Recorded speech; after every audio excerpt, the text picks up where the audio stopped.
Give the percent yield when 28.16 grams of CO2 are formed from the reaction of 4 moles of O2 with excess octane. The balance equation shows us what should theoretically happen in our chemical reaction. The question tells us that octane is in excess. This means that O2 is our limiting reagent. Our equation tells us that 25 moles of O2 gives us 16 moles of CO2. However, we only have 4 moles of O2, then how many CO2 will we produce? We can find this using a ratio. We have 4 moles out of 25 of O2. Our ratio is 0.16. We then multiply this by 16 moles of CO2. 4 moles of O2 will produce 2.56 moles of CO2. Now we have to convert the moles into grams, so let's look at the periodic table. We add the mass of carbon and 2 oxygens. The mass is in grams per mole. We multiply by our moles of CO2. Our moles cancel out and we get the grams. Our equation tells us that 4 moles of O2 should produce 112.7 grams of CO2, but the actual yield was 28.16 grams. So let's find the percent yield. We take our 2 gram values and place them over each other. The top value is our actual yield and the lower is our theoretical. This gives us a value that we multiply by 100 to get the percentage. We find that our percent yield was 25%, and that's our answer. Number 2, balance the following equation with the smallest whole number coefficients. What is the coefficient for O2 in the balanced equation? Here we have our equation, and we're told that it's not balanced. We will have to count the carbon, hydrogen, and oxygen. We will compare how many we have on the left side to how many we have on the right side. Find that we have 4 carbons on the left side, 10 hydrogens, and 2 oxygens.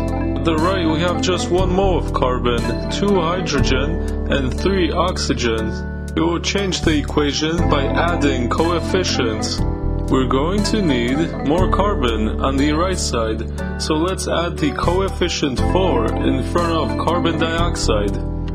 Now we have 4 moles of carbon on the right side. However, now we have 9 oxygen, but our hydrogens remain 2. We now have an equal amount of carbon, but not equal hydrogen or oxygen.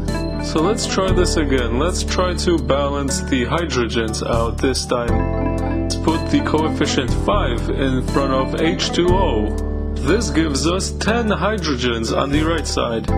Also 13 moles of oxygen. We now balanced our carbons and our hydrogens. Let's take care of the oxygen. We have 13 moles of oxygen on the right side. So how many moles of O2 do we need to produce 13 oxygen? We put in 6.5 and get 13 oxygen on the left side. We now have a perfectly balanced equation. However, we need whole number of moles, so we need to multiply the entire equation by 2.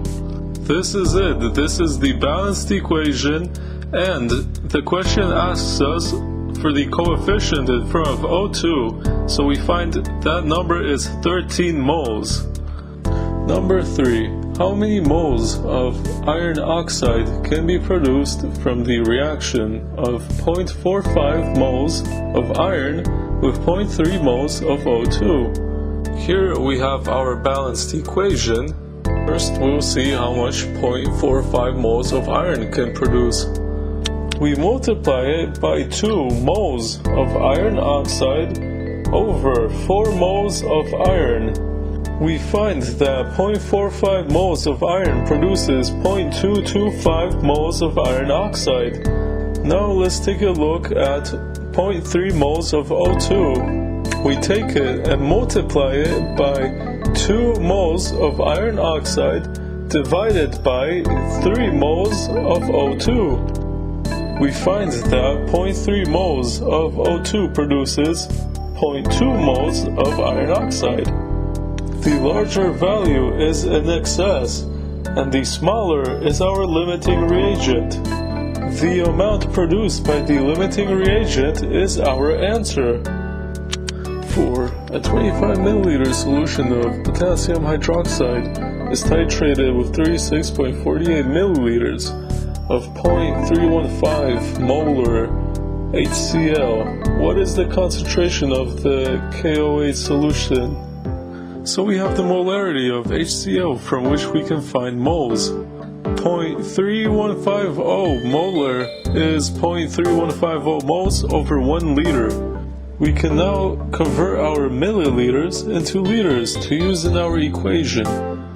We place our liters so that they cancel out and we have moles left over. We've successfully found the moles from our molarity. To find the concentration of the KOH solution, we're going to have to look at the milliliters of solution. We can convert the 25 milliliters into liters. So let's find the concentration. Let's place the 0.01149 moles over 0.025 liters and solve. We found 0.4596 molarity, and that is our answer.